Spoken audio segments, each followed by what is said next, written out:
Now, he created The Office, gave us extras, and now he is managing to make grief a little lighter. Back for a third series, Ricky Gervais's afterlife has resonated widely during the pandemic. Sky's Claire Gregory caught up with the comedian along with some of the cast to discuss how the show came together. I wish I hadn't teased her about there not being an afterlife now. I think she wanted to believe in, like, heaven and angels and stuff. In the height of the pandemic in spring 2020, grief was all too close to home, and Ricky Gervais's story of a widower had audiences in tears of sadness and laughter, and went on to become the most watched British comedy programme in the world. The realer someone is, the better the performance. The more you laugh at the jokes and the more you cry at the sad bits.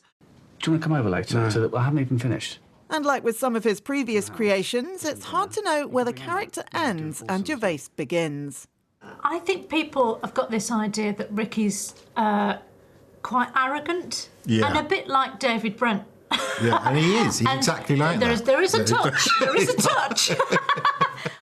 The main problem with Ricky as a director is that he just finds everything funny. So, like genuinely, it can be a bit. I mean, there'd be scenes we've done in series 2 when I was doing those scenes with Paul Kay. He had to leave the room and be listening to it on cans, and we could still hear him laughing outside the door.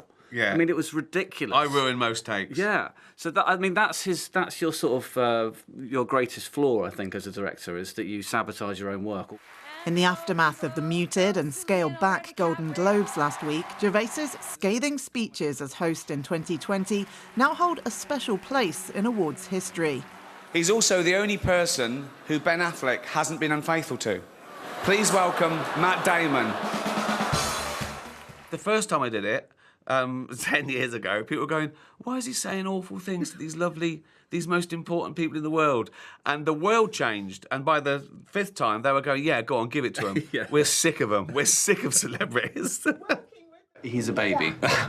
Yeah, but he's not the one making all the noise, is he? You are. Yeah, well, to keep him amused, because if he was crying, that would annoy people, wouldn't it? No, it wouldn't, because he's a baby. For those missing Gervais's caustic wit, this final series will be welcome and will leave many viewers wondering what's next for him after Afterlife.